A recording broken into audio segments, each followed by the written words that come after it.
ආයිබෝවන් කියලා පිළිගන්නවා අදත් SLPhoto YouTube channel එකට. ඉතින් අද අරන් ආවේ මේ වෙනකොට ලංකාවේ මිලදී ගන්න පුළුවන් හීනිම සහ බර අඩුම device එක වෙන Xiaomi සමාගමේ Mi 11 Lite ගැන කතා කරන්න. ඉතින් මේ ගැන කතා කරන්න ගොඩක් දේවල් තියෙනවා. මම මුලින් සඳහන් කරා වගේ 2021 රිලීස් කරපු පළවෙනි හීනිම සහ බර අඩුම device එකක් තමයි මෙන්න මේ Mi 11 Lite කියන්නේ. කොමුණත් මේ ගැන කතා කරන්න කලින් අපි මුලින්ම අන්බොක්ස් කරගෙන බලමු බොක්ස් එක ඇතුලේ මොනවද තියෙන්නේ කියලා.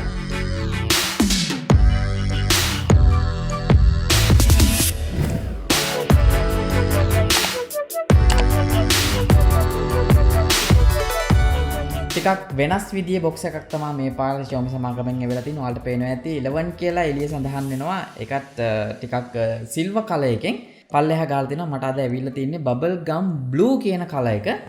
ඒ වගේම මේක 6GB සහ 128GB version එක.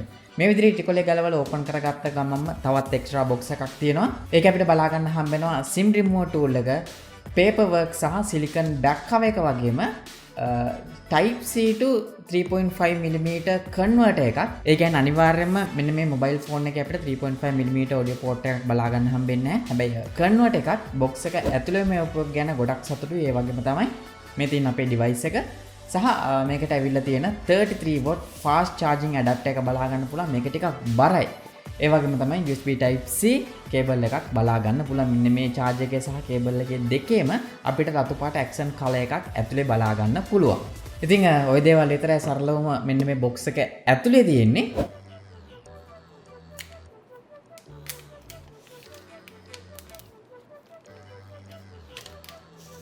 wow මෙන්න මේ Mi 11 Lite එක අතට ගත්ත ගමන්ම මෙච්චර කල් පාවිච්චි කරපු කිසිම මොබයිල් ෆෝන් එකක නැති අමුතුම look and feel එකක් තමයි අතට දැනුනේ. ඉතින් ඒ දේ වෙන්න ප්‍රධානම කාරණාව තමයි මම මුලින් සඳහන් කරා වගේ මේක තමයි දැන් ඔයාලට ලංකාවේ මාකට් එකේ ගන්න පුළුවන් හීනිම සහ බර අඩුම device එක. ඉතින් අතට ගත්තම මාරම් feel එකක් එන්නේ. කොහොමුණත් මම මුලින්ම මෙන්න මේ Mi 11 Lite එකේ design එක සහ build quality එක ගැන පොඩ්ඩක් ඔයාලට explain කරලා ඉන්න. මේකේ thickness එක ගත්තොත් අපිට බලා ගන්න පුළුවන් මිලිමීටර් 6.8යි එකක thickness එකක්. සාමාන්‍ය ලංකාවේ හීනිම device කියලා ගොඩක් අය සඳහන් කරන්නේ 1 මිලිමීටර් 8 එහෙම නැත්නම් මිලිමීටර් 7.5. ඉතින් 4ටත් වඩා අඩු ගොඩක් හීනි device එකක් තමයි මෙන්න මේ Mi 11 Lite කියන්නේ. ඒ වගේම තමයි බර. මේක අපිට බලා ගන්න හම්බෙන්නේ ග්‍රෑම් 157ක් වගේ ප්‍රමාණයක්. ඉතින් ඒකින්ද මේක අතට ගත්තට පස්සේ මාර්ම comfortable feeling එකක් තමයි මෙන්න මේ Mi 11 Lite එකේ. මොකද ඕන තරම් වෙලාවක් අතේ තියාගන්න පුළුවන් සහ ටිකක් අමුතුම දෙයක්. මේක මට ඇත්තටම explain කරන්න තේරෙන්නේ නැහැ. පුළුවන් නම් ළඟම තියෙන shop එකට ගිහලා මේ device එක ඉස්සෙල්ලාම අතට අරගෙන බලන්න. කොහොමුණත් මේකේ frame එක අපිට සම්පූර්ණයෙන්ම plastic වලින් බලා ගන්න පුළුවන්. ඒ වගේම තමයි back එක ගැන ගොඩක් තැන්වල සඳහන් වෙන්නේ plastic කියලා. කොහොමුණත් මෙයාලා official site එකේ තියෙනවා මේකට anti glare glass technology එකක් පාවිච්චි කරලා තියෙනවා කියලා. ඒ වගේම තමයි මේක අපිට කලර්ස් තුනක් බලා ගන්න පුළුවන්. විශේෂයෙන්ම මෙන්න මේ ඇවිල්ලා තියෙන blue color එක, black color එක සහ peach pink කියන color එක. කොහොමුණත් මෙන්න මේ pink එක සහ blue එකේ අපිට බලා ගන්න හම්බෙන්නේ matte finish එකක්. ඒ කියන්නේ මේක අපිට ඇඟිලි පාරවල් back එකේ ඇලෙන්නේ නැහැ. ඉතින් මේක ගැන හොයද්දි තමයි මට බලා ගන්න හම්බුනේ මේකට පාවිච්චි කරලා තියෙන්නේ glass එකක් කියලා. කොහොමුණත් මේකේ black එකට આવොත් සම්පූර්ණයෙන්ම glossy finish එකක් තියෙන. හරියට නිකන් කණ්ණාඩියක් අතට ගත්තා වගේ feel එකක් ඒවි black එක ගත්තොත්. ඒ වගේම තමයි මේකේ තියෙන button and ports ගැන කතා කරොත් පල්ලෙහා අපිට බලා ගන්න හම්බ වෙනවා SIM tray එක. මේක dual SIM tray එකක්. හැබැයි hybrid. මේක අපිට SD card එකක් දාගෙන එකපාර SIM දෙකක් පාවිච්චි කරන්න බෑ. එක්ක SIM දෙක වෙන්න ඕනේ. එහෙම නැත්නම් SIM එකයි SD card එකයි විතරයි. ඒ වගේම තමයි main microphone එක තියෙනවා, USB Type C port එක තියෙනවා සහ main speaker එක බලා ගන්න පුළුවන්. මේක dual speaker setup එකක්. මෙතන තියෙන main speaker එක මේක earpiece එක වැඩ කරනවා secondary speaker එක විදියට. ඒ වගේම තමයි device එකේ උඩ secondary noise cancellation microphone එක බලා ගන්න පුළුවන් සහ IR blast එක බලා ගන්න පුළුවන්. සාමාන්‍යයෙන් Xiaomi සමාගමේ වැරදෙන්නේ නැතිම part එකක් තමයි IR blast එක. ඒ වගේම තමයි device එකේ දකුණු පැත්තේ බලා ගන්න හම්බෙන්නේ volume rocker සහ power button එක විතරයි. මේ power button එකම තමයි මේකේ තියෙන fingerprint sensor එක විදියටත් වැඩ කරන්නේ. ඒ වගේම back side එකේ ටිකක් ලස්සන camera module එකක් බලා ගන්න පුළුවන්. මෙයාලගේ flagship device එක වුණ Mi 11 එකේ තිබ්බ camera module එක ටිකක් ඒ විදියට මේකට attach කරලා තියෙනවා. මේකත් ගොඩක් හොඳ දෙයක්. මොකද ඇතින් බලද්දි ටිකක් flagship device එකක් පාවිච්චි කරනවා වගේ තමයි පේන්නේ. කොහොමුණත් බාහිරින් නම් බලා ගන්න හම්බෙන්නේ ওই දේවල් විතරයි. කොහොම වුණත් මෙන්න මේ Mi11 Lite එකේ තියෙන ඩිසයින් එකට මට කරන්න කිසිම කම්ප්ලේන් එකක් නැහැ. මොකද අතට ගත්ත ගමන් ටිකක් වෙනස්ම එක්ස්පීරියන්ස් එකක් ඔයාලට මෙන්න මේ Mi11 Lite එකේ පාවිච්චි කරනකොට බලා ගන්න පුළුවන් වේවි. ඉතින් මෙන්න මේ Mi11 Lite එකේ තියෙන අනිත් විශේෂම කාරණාව තමයි මේකේ තියෙන ඩිස්ප්ලේ එක. මොකද මේක ටිකක් වෙනස් විදිහේ ඩිස්ප්ලේ එකක් සාමාන්‍ය මාකට් එකේ ගන්න තියෙන අනිත් ස්මාර්ට්ෆෝන් වලට වඩා. ඒකට හේතුව තමයි මේක අපිට 1 බිලියන් කලර් ඩෙප්ත් එකක් මෙන්න මේ Mi11 Lite එකේ බලා ගන්න පුළුවන්. සාමාන්‍යයෙන් ගොඩක් ඩිවයිස් වල එන්නේ ඔයාලා දන්නවා 16 මිලියන් කලර්ස්. හැබැයි මේක අපිට 1 බිලියන් කලර් රීප්‍රොඩක්ෂන් එකක් මෙන්න මේ ඩිවයිස් එකේ බලා ගන්න පුළුවන්. ඉතින් ඒක තමයි මම මේක දැකපු විශේෂම දේ. කොහොම වුණත් මේක අපිට බලා ගන්න හම්බ වෙනවා. අඟල් 6.5ක Full HD+ AMOLED dot display එකක් තියෙන්නේ. ඒ කියන්නේ punch hole එකක්. ඒ වගේම තමයි විශේෂයෙන්ම මේක අපිට 90 Hz refresh rate එකක් තියෙනවා. සහ අපිට 60 Hz වලට ඕන නම් මාරු කරගන්න පුළුවන්. ඒ වගේම තමයි 240ක touch sampling rate එකක් තියෙනවා. වගේම 500 nits normal brightness අගයක් තියෙනවා. හැබැයි ඔයාලා මේ outdoor වලදී පාවිච්චි කරොත් මේක අපිට 800 nits වගේ peakම brightness අගයකට යන්න පුළුවන්. ගොඩක්ම හොඳ දෙයක්. ඒ වගේම තමයි HDR10 support කරනවා වගේම මේක protect කරලා තියෙනවා Corning Gorilla Glass 5 වලින්. කොහොම වුණත් ඉතින් ඔයාලා හිතනවා ඇති මේක රිලීස් වෙන්නේ රුපියල් 60990ක. ආසන්න වශයෙන් 61000ක්. හැබැයි මීට වඩා ගොඩක් හොඳ ඩිස්ප්ලේ එකක් තියෙනවනේ මෙයාලගේම Redmi Note 10 Pro එකේ. හැබැයි ප්‍රශ්නයකට තියෙන්නේ මේකේ තියෙන 16 මිලියන් කලර්ස්. හැබැයි මේක අපිට 1 බිලියන් කලර් රීප්‍රොඩක්ෂන් එකක් බලා ගන්න පුළුවන්. ඉතින් ඒකින්ද ඒකට වඩා ගොඩක් හොඳ ඇත්තම කලර්ස් එක්ස්පීරියන්ස් කරන්න පුළුවන් ඩිවයිස් එකක් තමයි මෙන්න මේ Mi11 Lite කියන්නේ. විශේෂයෙන්ම ස්ට්‍රීමින් සර්විසස් වල.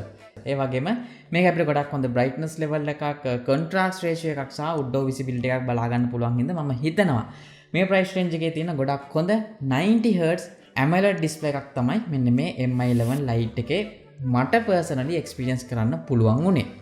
ඒ වගේම තමයි display ගැන කතා කරනකොට විශේෂයෙන්ම කියන්නේ මේකේ තියෙන bezels ගැන. මොකද මෙයාලා මෙන්න මේකේ bezels මිලිමීටර් 1.8කටම අඩු කරලා තියෙන හින්දා ගොඩක් හීනි bezels තියෙන හින්දා ඔයාලට full view display experience එකක් ඇත්තටම මෙන්න මේ Mi11 Lite එකේ ගන්න පුළුවන්. ඉතින් ඒකින්ද මේකේ design එක සහ display එකට මට කරන්න කිසිම complaint එකක් නැහැ මේ වෙනකම්. ඉතින් display එක වගේම තමයි අර කලින් සඳහන් කරා වගේ stereo speaker setup එකක් තියෙන හින්දා ඔයාලට ගොඩක් හොඳ entertainment experience එකක් මෙන්න මේ device එකෙන් ගන්න පුළුවන්. මොකද මේකේ බරක් නැති හින්දා අතේ තියාගෙන ටිකක් වැඩි වෙලාවක් එහෙම නැත්නම් සම්පූර්ණ movie එකක් වුණත් බලන්න පුළුවන්. අතට කිසිම බරක් දැනෙන්නේ නැතුව.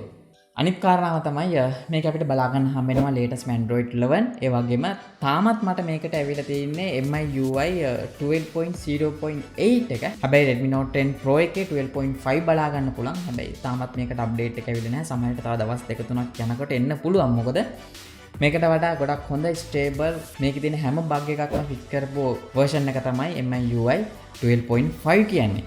අපි බලමු ඒකත් ඉක්මනට එයි කියලා. කොහොමුණත් ඒක ආවට පස්සේ ටික දවසක් පාවිච්චි කරලා මේකේ තියෙන full review එකක් මම ඔයාලට අරන් එනවා. ආසන්න වශයෙන් දවස් 10ක් විතර ආවේ. ඒ වගේම තමයි මේකේ තියෙන fingerprint එක ගැන කතා කරද්දී ඔයාලට පේන නැති power button එකත් එක්ක ටිකක් curve වෙච්ච fingerprint එකක් තියෙන්නේ. ඒ වගේම මේක මාරම fast සහ accurate විදිහට වැඩ කරනවා. සහ face unlock පහසුකමත් කිසිම ප්‍රශ්නයක් නැතුව ඕනම light condition එකකදී වැඩ කරනවා මට බලා ගන්න පුළුවන් වුණා. ඉතින් මේ බලද්දී මේක තියෙන අන්ලොක් කරන්න තියෙන ෆීචර්ස් ගැන මට කිසිම කම්ප්ලේන් එකක් නැහැ. දැන් අපි කතා කරමු මේකේ තියෙන ස්පෙસિෆිකේෂන් ගැන. කොහොමුණත් මේකයි Redmi Note 10 Pro එකයි ගත්තොත් දෙකේම තියෙන්නේ එකම ස්පෙસિෆිකේෂන්. මොකද 6GB RAM එකක් තියෙනවා, 128GB ROM එකක් තියෙනවා, Snapdragon 732G කියන 8nm chipset එක බලා ගන්න පුළුවන් සහ Adreno 618 කියන GPU එක බලා ගන්න පුළුවන් හින්දා ඔයාලට හිතෙන්න පුළුවන් Note 10 Pro එක ගත්තත් මේක ගත්තත් තියෙන එකම performance කියලා.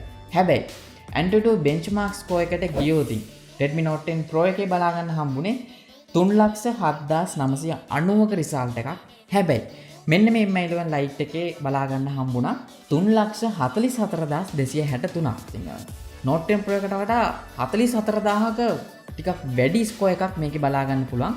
හැබැයි ඒකට හේතුව නම් මම හිතන්නේ මොකද එකම ස්පෙસિෆිකේෂන් තිබ්බත් ඒක අපිට 120 Hz refresh rate එකක් තියෙන හින්දා සමහර විට ටිකක් වැඩි බලයක් ඩිස්ප්ලේ එකට යොදවන්න ඕනේ නැති. හැබැයි මේකේ තියෙන 90 Hz ඉඳ කිසිම ප්‍රශ්නයක් නැතුව performance වලට වැඩි අවධානයක් දෙන්න මේකේ තියෙන ස්පෙસિෆිකේෂන් වලින් පුළුවන් වෙලා තියෙනවා. ඉතින් ඒකින් තමයි අපිට අර වගේ ටිකක් ලොකු benchmark score එකක් මෙන්න මේ Mi11 Lite එකේ බලා ගන්න හම්බුනේ Note 10 Pro එකට සාපේක්ෂව. ඉතින් ඒකින්ද මේකේ තියෙන multitasking day to day use කරන application වල මට කිසිම lag එකක් මෙන්න මේ device එකේ බලා ගන්න හම්බුන්නේ නැහැ. කොහොමවත් මේකේ ෆුල් රිවිව් එකේදී අපි මේක ප්ලේ කරන්න පුළුවන් ගේම් මොනවද, ඒකේ තියෙන settings මොනවද සහ මෙන්න මේ device එක පාවිච්චි කරනකොට මට මොන හරි ප්‍රශ්න ආව නම් ඒව ගැනත් අනිවාර්යයෙන්ම ෆුල් රිවිව් එකේදී කතා කරනවා. අනිත් කාරණාව තමයි මෙන්න මේ device එකේ තියෙන බැටරි එක. හැබැයි Redmi Note 10 Pro එකේ mAh 5000ක බැටරියක් තිබ්බත් මේක අපිට බලා ගන්න හම්බෙන්නේ mAh 4250ක බැටරි එකක්. ඒ වගේම 33V fast charging support කරනවා. මට නම් හිතෙන්නේ Redmi Note 10 Pro එකට වඩා බැටරි එක අඩු කරලා තියෙන්නේ මේකේ තියෙන බර මේන්ටේන් කරන්න වෙන්න ඕනේ. මොකද මේක මාරම ලයිට් weight තියෙන්නේ. කොහොමවත් එක charge එකකින් කිසි ප්‍රශ්නයක් නැහැ. දවසක් පාවිච්චි කරන්න පුළුවන්. ඒ වගේම විශේෂම දෙයක් කියන්න ඕනේ මේකේ තියෙන vibrate motor එක ගැන. මොකද සාමාන්‍යයෙන් මේ වගේ budget device වල අපිට මෙන්න මේකේ තියෙන අර haptic feedback එක ගොඩාක් හොඳට දැනෙන්නේ නැහැ. ගොඩක් cheap විදියට දැනෙන්නේ. හැබැයි මේකේ තියෙන vibrate motor එකට නම් මාරම විදියට මම කැමති වුණා. මොකද මග ළඟ තියෙන flagship device වලට සමාන විදියට මේකේ තියෙන motor එක වැඩ කරන හින්දා අතට මාරම comfortable. type කරනකොට මේකේ එහා මෙහා අතර යනකොට මේකේ තියෙන feedback එක මාරම හොඳයි. ඉතින් ඒ වගේ පොඩි දේවල් වලටත් ටිකක් හොඳ අවධානයක් දීලා දෙනවා මේ පාර මෙන්න මේ Mi 11 Lite එකේ. කොහොමුණත් අවසාන වශයෙන් මෙන්න මේකේ තියෙන කැමරා setup එක ගැන කතා කරන්න ඕනේ. මොකද මේකට බලා ගන්න හම්බ වෙනවා main sensor එක megapixel 64කින්. ඒ වගේම තමයි ඒකේ aperture ගේ බලා ගන්න පුළුවන් අපිට 1.79 කියන අගයක්. ඒ වගේම තමයි 8 megapixel ultra wide එකක් වගේම 5 megapixel tele macro sensor එකක් බලා ගන්න පුළුවන්. ඉතින් macro sensor එක ගැන නම් කතා කරන්න දෙයක් නැහැ. මාරම quality macro images capture කරන්න පුළුවන්. ඒ වගේම ultra wide එකත් අවුලක් නැහැ. හැබැයි ඉතින් ඔයාලට හිතෙන්න පුළුවන් Redmi Note 10 Pro එකේ තිබ්බේ 108 megapixel sensor එකක්. මේකේ තියෙන්නේ 64 megapixel sensor එකක් කියලා. කියන්නේ downgrade එකක්. හැබැයි ඉතින් මට නම් හිතෙනවා මේකේ තියෙන 64 megapixel කැමරා එක අරකේ තියෙන 108 වලට වඩා quality කියලා. කොහොමුණත් ඔයාලට මේ sample වලින් ඔයාලට පොඩි idea එකක් ගන්න පුළුවන්. ඒ වගේම තමයි megapixel 16ක selfie camera එකකුත් මේක include කරලා තියෙනවා. ඉතින් මේ sample බලනකොට ඔයාලට idea එකක් ගන්න පුළුවන් මේකේ තියෙන camera setup එක මොන වගේද සහ color reproduction dynamic range එක මොන වගේද කියලා. කොහොමුණත් මේකේ තියෙන සම්පූර්ණ camera tour එක අපි full review එකේදී ටිකක් වැඩිපුර කතා කරමු.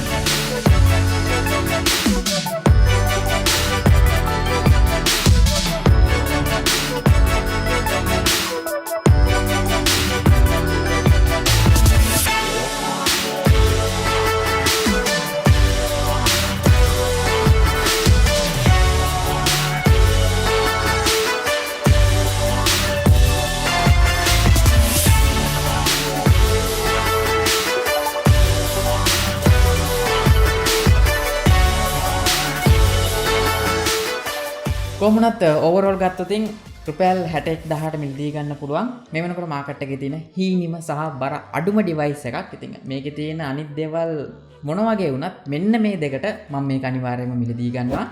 සහ 1 billion color reproduction කරන්න පුළුවන් ඩිස්ප්ලේ එකක්. ඒ වගේම ස්ටීරියෝ ස්පීකර් setup එකක් තියෙනවා සහ ගොඩක් හොඳ මට්ටමේ කැමරා setup එකක් මෙන්න මේ device එකේ බලා ගන්න පුළුවන්. ඒ වගේම තමයි මේකේ තියෙන අඩුපාඩු වලට මම දැක්කේ මේක අපිට 3.5 mm audio port එකක් ඇවිල්ලා නැහැ. අර සාමාන්‍යයෙන් මේ වගේ දේවල් කරන අය නෙමෙයි.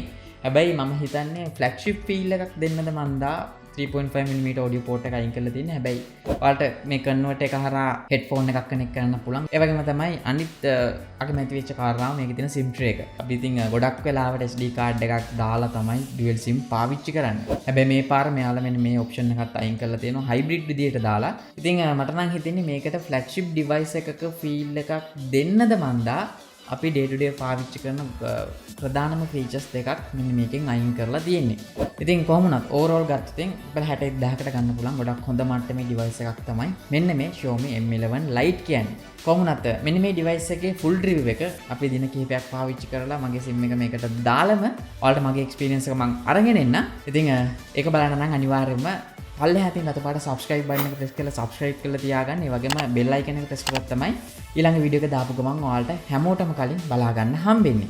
ඉතින් මේ device එක දැනටමත් ඔයා පාවිච්චි කරනවා නම් මතක ඇතුව පල්ලෙහා comment කරන්න. ඒ වගේම තමයි මේ device එක ගැන මොකද්ද හිතෙන්නේ සහ මේ device එකේ තියෙන ආසම feature එක මොකද්ද කියලාත් මතක ඇතුව ඔයාගේ අදහස පල්ලෙහා comment කරන්න. ඉතින් මගේ නම නලින්ද SL photo වෙතින් අපි හම්බෙමු ඊළඟ වීඩියෝ එකකින්.